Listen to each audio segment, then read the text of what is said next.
चलिए शुरू करते हैं integration by Laplace transform. Krishna series की बुक है एक्सरसाइज 4। शुरू करते हैं। सबसे पहले आप मानिए इसे फंक्शन f(x) जो है हमारा वो है sin t अपॉन टी। जैसे आप इसे फंक्शन पुट करते हैं आप लाप्लास ट्रांसफॉर्म निकालिए ft का। ठीक है, लाप्लास ट्रांसफॉर्म जब आप फंक्शन का निकालेंगे तो आप कैसे रखेंगे, इंटीग्रेशन p से इन्फिनिटी जाएगा और जैसे ही p से इन्फिनिटी जाएगा तो लाप्लास ट्रांसफॉर्म हो जाएगा किसका, sin t का, और जहाँ पे p होगा वहाँ पे आप बाद में x रख देंगे। इसका इंटीग्रेशन करते हैं। इंटीग्रेशन होता है tan इनवर्स x और p से इन्फिनिटी लिमिट पुट किया आपने तो ये आपको लाप्लास ट्रांसफॉर्मेशन मिल गया sin t अपॉन टी का। अब आप जानते हैं by definition of Laplace transform कि 0 से इन्फिनिटी e की पावर pt ये बराबर होता है लाप्लास ट्रांसफॉर्म ऑफ ft के। तो यहाँ से आप p की वैल्यू पुट कर दीजिए। p आप यहाँ पे क्या पुट करेंगे, आप p पुट करते हैं यहाँ पे p बराबर 0, और जैसे ही आपने p बराबर 0 यहाँ पे पुट किया तो आपका क्वेश्चन हो जाएगा prove. Thank you all of you. चलिए शुरू करते हैं नेक्स्ट क्वेश्चन। नेक्स्ट क्वेश्चन में भी सेम ऐसे ही है, आप फंक्शन लेके चलेंगे पहले। तो फंक्शन आपने ले लिया, वी नो दैट, हम जानते हैं कि जो लाप्लास ट्रांसफॉर्म होता है इसका वो बराबर होता है किसके, p से इन्फिनिटी और लाप्लास ट्रांसफॉर्म e की पावर -3t और e की पावर -6t का।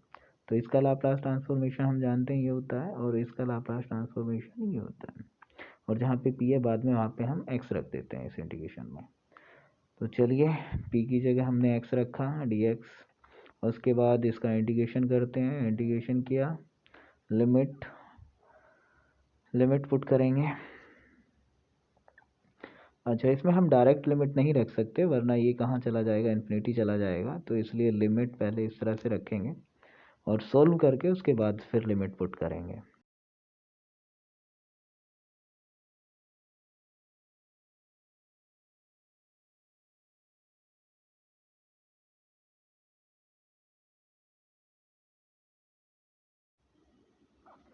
अब इसमें आप लिमिट पुट कर दीजिए। जैसे आप लिमिट पुट करते हैं log 1 की वैल्यू 0 हो जाती है और ये हो जाता है आपका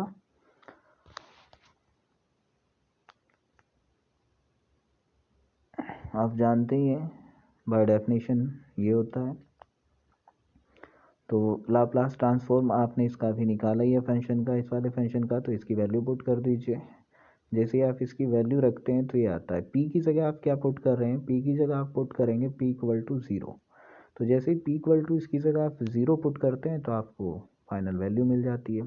तो चलिए p की जगह हम 0 पुट कर रहे हैं, तो p की जगह आपने जैसे 0 पुट की तो आपकी वैल्यू आ गई log 2, और ये आपको। चलिए क्वेश्चन नंबर 4 कर रहे हैं। क्वेश्चन नंबर 3 सेम है। तो इंटीग्रेशन 0 से इन्फिनिटी t e की पावर -3t sin t।